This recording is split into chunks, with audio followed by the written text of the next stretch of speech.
नमस्कार दोस्तों कार्तिक माह जो है वो माता तुलसी की पूजा के लिए सर्वश्रेष्ठ माह बताया गया है। और कहा जाता है कार्तिक माह में माता तुलसी से संबंधित जो भी उपाय करता है, माता तुलसी की जो भी पूजा आराधना पूरे श्रद्धा भक्ति भाव से करता है, उसके जीवन में हमेशा ही सुख समृद्धि बनी रहती है। इसके साथ ही ये कह सकते हैं कि उनका वैवाहिक जीवन भी काफी सुखमय बीतने लगता है।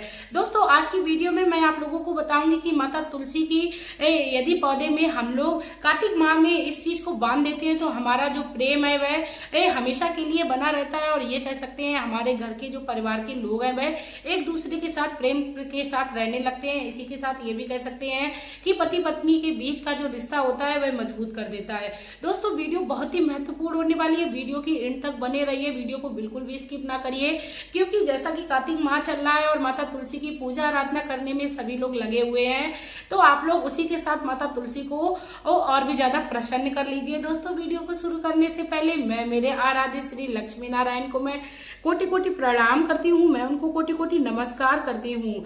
दोस्तों कहा जाता है कार्तिक माह में तुलसी के पौधे के पास आप बैठकर अलग ही अनुभव करेंगे। और तुलसी का जो पौधा होता है वो बहुत ही खिला खिला होता है और दिखने में भी बहुत आकर्षित लगता है और सुंदर लगता है। उसके जो पत्ते होते हैं वह बहुत ही हरे भरे होते हैं। दोस्तों क्योंकि कार्तिक माह जो है वो स्पेशल माता तुलसी की पूजा के लिए बताया जाता है, तो आप लोग माता तुलसी से संबंधित उपायों को कर लीजिए। जैसा कि कार्तिक माह में माता तुलसी की पूजा की अलग अलग विधान है और कहा जाता है कि कार्तिक माह में माता तुलसी की पूजा करने के बाद आपको माता तुलसी की कथा को भी सुनना चाहिए। लेकिन दोस्तों आप लोगों से मैं आगे बढ़ने से पहले एक और रिक्वेस्ट करना चाहूंगी, यदि आप लोग मेरे चैनल पर नए हो तो प्लीज आप लोग मेरे चैनल को सब्सक्राइब करके बेल आइकन को भी प्रेस कर लीजिए, जिससे जितने भी नोटिफिकेशन है वो मेरी आप तक पहुंचे। क्योंकि दोस्तों मैं भी बहुत सारी मेहनत करती हुई, यदि आप लोग अपना प्यार और सपोर्ट इस तौर पे दे देते हो तो मेरा जो मन है वो वीडियोस लाने में और भी लगता है। इसी के साथ दोस्तों मैं भी ये भी कहना चाहूंगी कि आप लोग कमेंट बॉक्स में जय तुलसी मैया का प्यारा सा कमेंट कर दीजिए या श्री लक्ष्मी नारायण का प्यारा सा कमेंट कर दीजिए। इतना कर देने से मेरा जो उत्साह है वो और भी ज्यादा बढ़ने लगता है।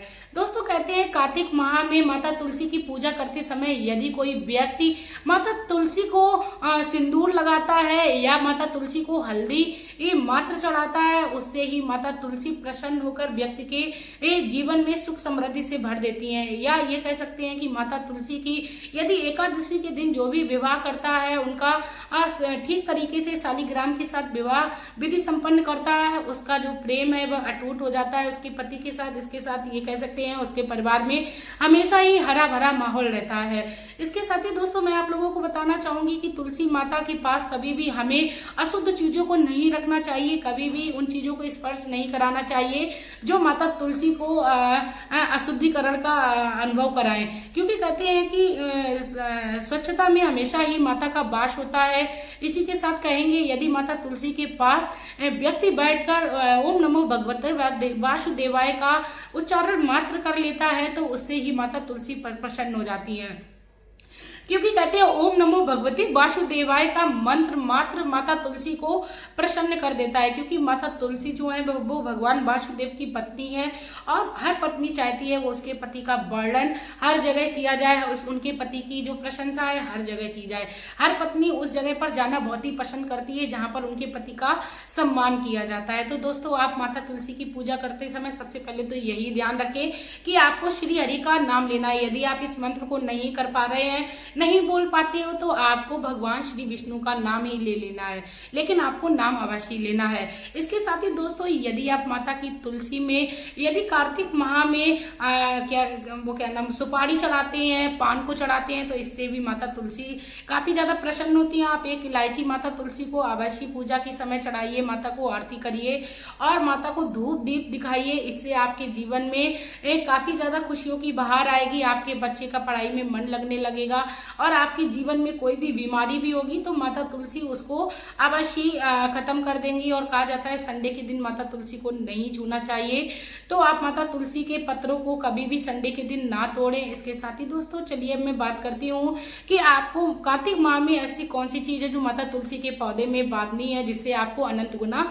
लाभ मिले। आपको दोस्तों क्या करना है, एक लाल रंग की चुनरी लेनी है जो माता के पौधे पर अवश्य चढ़ानी है। भले ही उस पे पहले से कोई चुन्नी चढ़ी हो, लेकिन आप कोशिश करिए कि उस पर नई चुन्नी अवश्य चढ़ाएं। या आप ऐसा करिए कि यदि आपके पास चुन्नी आना संभव नहीं है समय पर, तो आप उसमें एक लाल रंग के मौली के धागे को लीजिए। दोस्तों जो मौली होती है वो लाल और पीली होती है, तो आप उसको माता तुलसी से 7 राउंड करके अवश्य बांधे।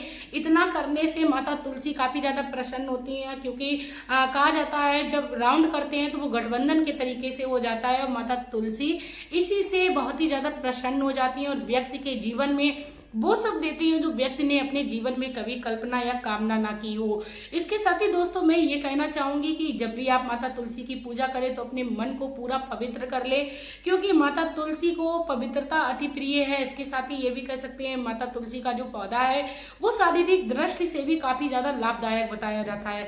यदि आप किसी प्रकार की बीमारी से परेशान है तो आप पूजा करने के बाद माँ से विनती करने के बाद उनके कुछ पत्र लेकर और हथेलियों से मसल कर आप उनका यदि सेवन करते हो तो आपके जीवन में चल रही बड़ी से बड़ी बीमारी, पेट संबंधी कोई बीमारी है, शारीरिक त्वचा संबंधी कोई बीमारी है, तो उससे आपको अवश्य निजात मिलने लगेगी।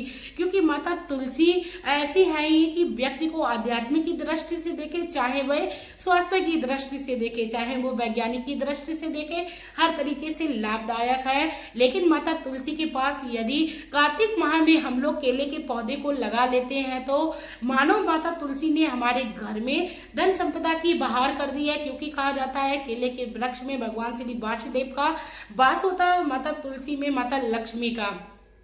इसीलिए यदि आप इन दोनों पौधों को एक साथ लगाते हो तो आपके घर में अवश्य आपको धन लाभ मिलेगा। इसके साथ ही दोस्तों मैं आप लोगों से एक और रिक्वेस्ट करना चाहूंगी, यदि आप लोगों को मेरी ये जानकारी अच्छी लगी हो तो आप लोग जन जन तक पहुंचाइए, क्योंकि ये मानुष तन बड़े ही विनम्र उससे कठिनाइयों से मिलता है। भगवान ने यदि हम लोगों को ही मानुष तन दिया है तो भगवान का प्रचार और प्रसार हर व्यक्ति को करना चाहिए, ताकि हमें दोबारा से ये मनुष्य तन मिले और अपने जीवन में शुभ कर्मों को करते रहे। क्योंकि कहते हैं कलयुग केवल नाम आधारा, सुमर सुमर नर उतरे पारा।